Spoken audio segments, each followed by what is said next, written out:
میت میں باہر نکل گئے۔ ذرا پریشان سے زاہد چچا اور رضا بھی ان کے پیچھے لپکے۔ مہوش آپی آئے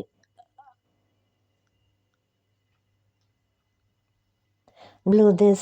ثنا نے بے حد غصے میں نہیں سے سر ہلایا۔ اس کی آنکھیں ڈبڈبا گئی تھیں۔ حیا نے افسوس سے اسے دیکھا اور پھر خالی پڑے لاؤنج کو۔ ابا، لوگ بہت غصے میں گئے ہیں، مجھے لگتا ہے وہ بھی ہمیں چلنے کا کہیں گے۔ اسی پل اس کا فون بجنے لگا۔ اس نے موبائل سامنے کیا۔ ابا کالنگ، باہر پہنچنے کا بلاوا آ گیا تھا۔ سوری ثنا، اس نے بے بسی سے شانے اچکائے، پھر اس کا کندھا تھپتھپایا۔ کل شادی کے فنکشن تک سب کا غصہ اتر چکا ہوگا، فکر نہ کرنا۔ اچھا کہہ کر وہ تیزی سے باہر لپکی۔ سب سونے جا چکے تھے اور وہ اپنے کمرے میں آئینے کے سامنے کھڑی پراندے کو الٹ پلٹ کر کے دیکھ رہی تھی۔ سونیا نے کافی سخت باندھا ہوا تھا، گرہ کھل کر ہی نہیں دے رہی تھی۔ بالآخر پراندہ چھوڑ کر اس نے پیشانی پہ جھولتے ٹیکے کو کھینچنے کے لیے چھوا ہی تھا کہ دروازے پہ دستک ہوئی۔ اس نے ٹیکا چھوڑا اور حیرت سے دروازے کو دیکھتی اس تک آئی۔ اماں ابا تو سونے چلے گئے تھے۔ تو پھر اس نے دروازہ کھولا، سامنے جان کھڑا ہوا تھا۔ سوری، تم سو تو نہیں گئی تھیں؟ وہ قدرے جھجک کر بولا۔ سیاہ ٹراؤزرز کے اوپر آدھی آستین والی سفید ٹی شرٹ پہنے وہ وہی ترکی والا جہان لگ رہا تھا۔ نہیں، تم بتاؤ، خیریت؟ ہاں، ابھی میں لاؤنج میں بیٹھا تھا تو وہ فرقان ماموں کی بیٹی آئی تھی۔ ارم، اس نے ذرا حیرت سے سوالیہ انداز میں پوچھا۔ ہاں، وہی، تمہارا فون اور پرس میز پہ رکھا ہوا تھا۔ اس نے فون اٹھا کر مجھ سے کہا کہ اسے ایک کال کرنی ہے، ابھی 5 منٹ میں فون لا دے گی، مگر اب اس نے کلائی پہ بندھی گھڑی دیکھی۔ اب میں 20 منٹ ہونے کو آئے ہیں مگر وہ واپس نہیں آئی۔ میں نے سوچا تمہیں بتا دوں۔ اف، تم نے اسے میرا فون کیوں لے جانے دیا؟ جواباً جہان نے بے چارگی سے شانے اچکائے۔ اس نے مجھ سے اجازت نہیں مانگی تھی اور میں اسے کیسے روک سکتا تھا؟ مجھے تو فرقان ماموں کی فیملی سے ویسے ہی بہت ڈر لگتا ہے۔ کیوں؟ وہ چونکی۔ کیونکہ وہ سرخ مرچ کا استعمال بہت زیادہ ہی کرتے ہیں۔ وہ گہری سانس لے کر بولا۔ تو وہ بے اختیار ہنس دی، اور یہ ترکی سے آنے کے بعد پہلی دفعہ تھا جب وہ یوں پورے دل سے ہنسی تھی۔ سرخ مرچ کا استعمال ہمیں بھی آتا ہے، تم ادھر ہی ٹھہرو، میں ذرا ارم سے فون لے کر آتی ہوں۔ اور آج تو ویسے ہی ارم کی طرف سے اس کی بہت سی حساب اکٹھے ہو گئے ہیں۔ اچھا، میں انتظار کر رہا ہوں، وہ مسکرا کر کہتا صوفے پہ بیٹھ گیا اور وہ باہر چلی آئی۔ تایا فرقان کے لاؤنج میں سبھی موجود تھے سوائے ارم اور سونیا کے۔ تایا بہت پرملال انداز سے نفی میں سر ہلاتے کچھ کہہ رہے تھے، شاید آج والے واقعے کا تذکرہ۔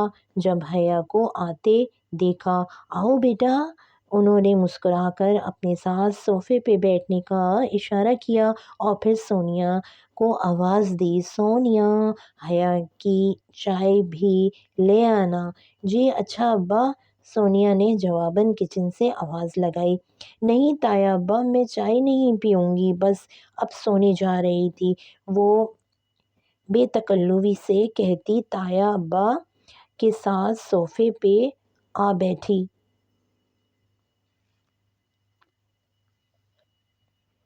ان کی گھریلو سیاستیں اور وقتی تیکھی باتیں ایک طرف، تایا فرقان اس سے پیار بھی بہت کرتے تھے، اور آج مہوش کی بدتمیزی پہ جہان دکھی تھے، دونوں ہی دکھی تھے۔ وہاں انہیں حیا کی قدر بھی آئی تھی۔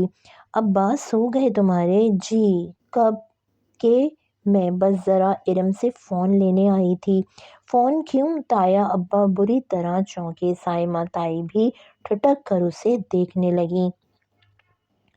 ارم کو کوئی کال کرنی تھی تو وہ میرا فون لے کر گئی تھی، مگر ابھی مجھے اپنی فرینڈ کو میسج کرنا ہے، سوچا فون لے لوں، وہ بہت سادگی سے کہہ رہی تھی۔ تایا کے چہرے کا رنگ فوراً ہی بدل گیا تھا، نرمی کی جگہ سختی نے لے لی تھی۔ ارم، ارم، انہوں نے بلند آواز میں پکارا۔ جی ابا، وہ دوپٹہ سنبھالتی بھاگتی ہوئی آئی، مگر حیا کو بیٹھے دیکھ کر اس کا رنگ ایک دم سے ہی فک ہو گیا۔ حیا کا فون اسے واپس دو، تایا نے اسے کڑی نگاہوں سے گھورتے ہوئے بڑے ضبط سے کہا۔ جی جی جی، وہ فضا کا میسج کرنا تھا، وہ ہکلا گئی۔ تایا اتنی شعلہ بار نگاہوں سے اسے دیکھ رہے تھے کہ وہ رکی ہی نہیں، الٹے قدموں واپس مڑی اور چند ہی لمحوں بعد فون لا کر حیا کو دے دیا اور ساتھ ہی ایک کینہ تر نگاہ اس پہ ڈالی تھی، گویا کچا چبانا چاہتی ہو۔ وہ جواباً سادگی سے مسکرا دی۔